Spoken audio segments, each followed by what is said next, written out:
좋아요, 구독! 네, 제가 앞서 말씀드린 것처럼요. 정말 30년이라는 시간 동안 저희 한국 경제 역사를 좀 함께 해주셨다라고 해도 과언이 아닐 텐데요. 저희 지난 30년을 좀 분석해 보면 지금 우리가 맞닥뜨린 위기와 그리고 그 극복 과정까지 좀 미리 대비해 볼 수 있지 않을까라는 생각이 좀 듭니다. 그럼 요즘 경제 상황 좀 살펴보시면 과거와 좀 가장 비슷한 시기가 따로 있을까요? 지난 50년 전에 있었던 일이죠. 1970년대 1, 2차 오일 쇼크가 좀 경제 위기 측면에서는 어쨌든 위기적 상황이라는 그 자체 또 본질, 인플레이션의 어쨌든 수준, 뭐 똑같진 않지만 가장 비슷한 게 70년대로 거슬러 올라갈 것 같고요. 네. 그 사이에도 뭐 굉장히 크고 작은 위기 상황이 있었지만 이번 경제 위기는 사실은 엄밀한 의미에서는 경제 위기는 아닌 것 같아요. 아직까지는. 그럼 위기가 아니다 네. 보시는 건가요? 그냥 금융시장 혹은 환율시장의 변동성이 큰 거지. 과거의 경제 위기처럼 좀 실물 경제 쪽에서 문제가 생겼거나 아니면 자산시장에서 엄청난 거품이 일어나서 그게 전 세계 경제를 위기에 빠뜨린, 그러니까 굉장히 좀 무력화시킨 그러한 상황과는 조금 다른 것 같고요.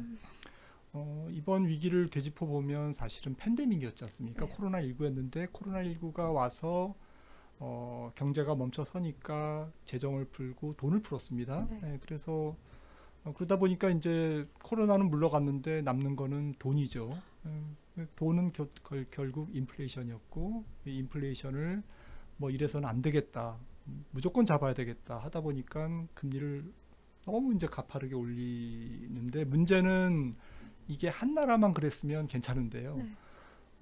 전 세계 경제가 예전에는 경제 위기가 왔을 때는 조금 다르게 움직였거든요. 네. 서로 이제 입장이 다르고 또 세계 경제가 통합도가 낮다 보니까 네. 경제가 이렇게 뭐 따로따로 움직였는데, 이번에는 돈도 같이 풀고 또 돈을 걷어들이는 것도 같이 걷어들이고 이러다 보니까 전 세계가 이제 좀 위아더 월드 안 좋은 측면에서 같이 이제 어깨동무를 하면서 이렇게 가다 보니까 버퍼가 없어진 거죠.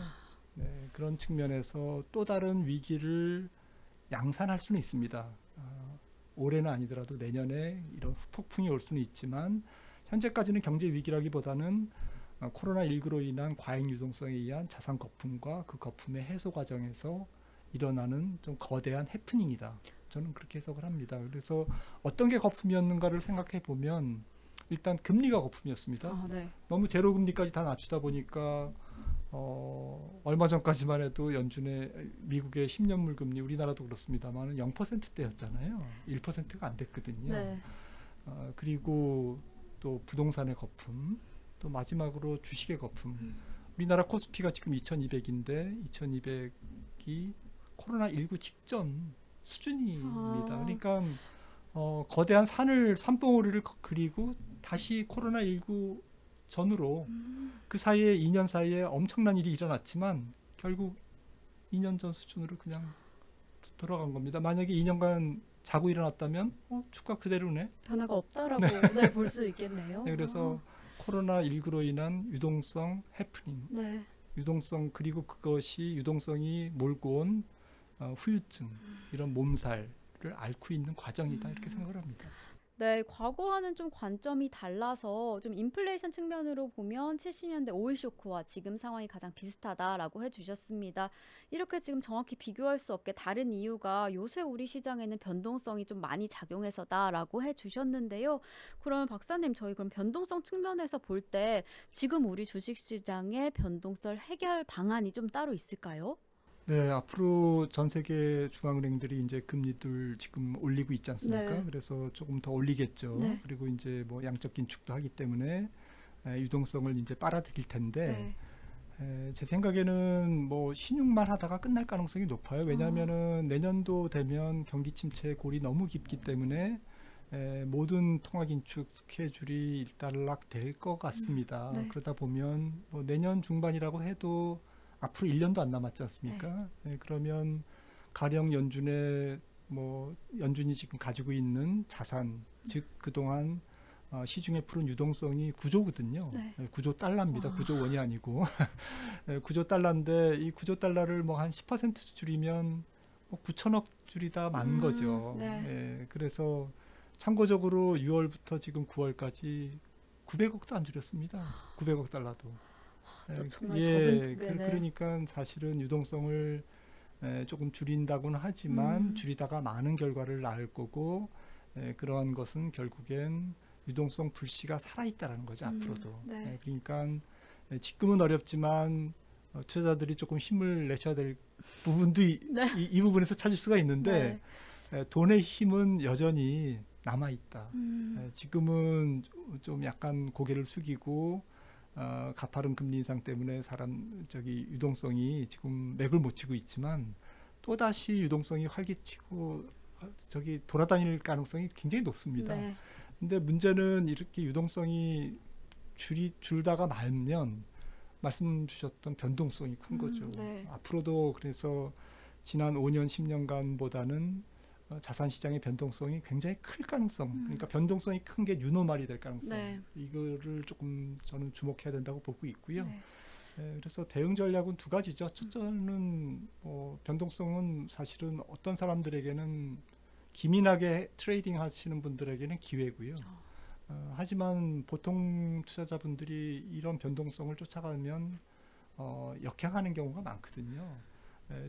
아무리 변동성이 작다고 해도 고점에서 사고 저점에서 파는 걸 한 세 번만 하면 다 녹다운 됩니다.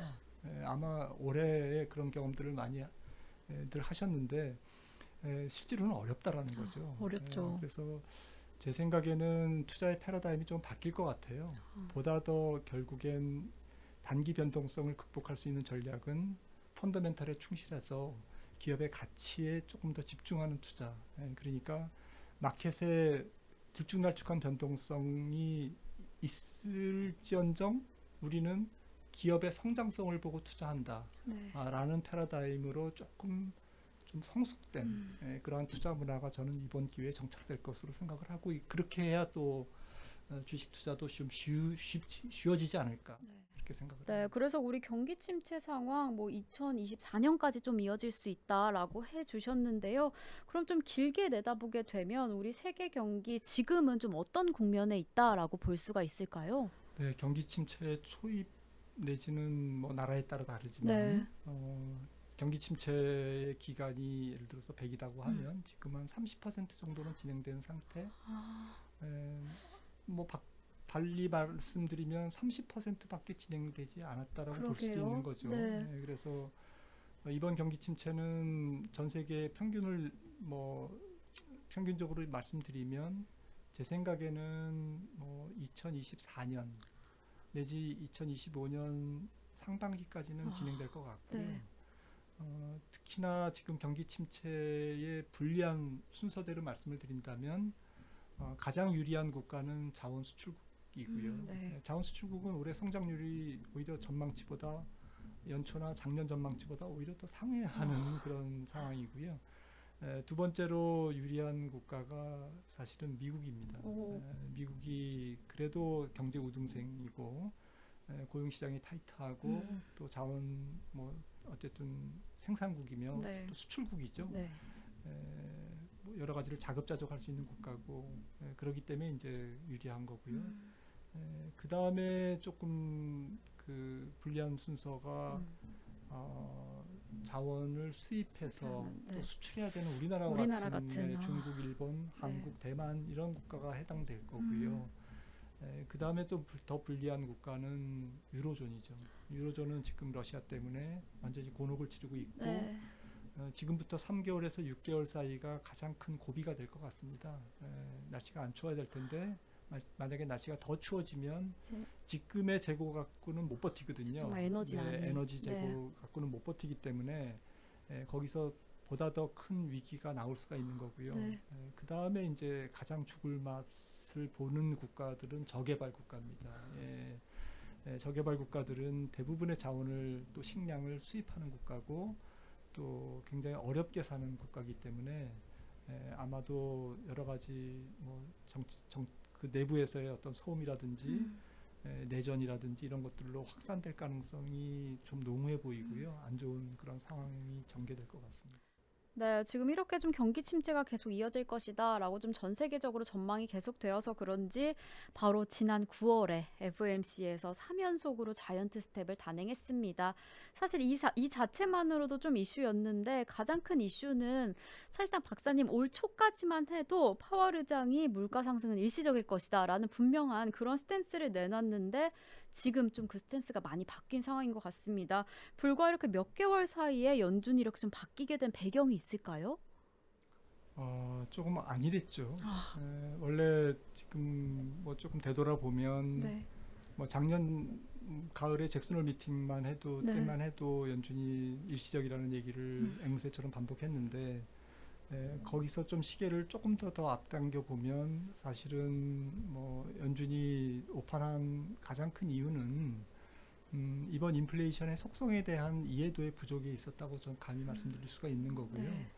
네, 특히나 지금 그 여러 가지가 꼬였는데 중국이 미국에 혹은 전 세계에 싼 공산품을 공급하면서 낮은 물가를 계속 제공해 줬는데 네, 낮은 로우 인플레이션을 수출해 준 거죠.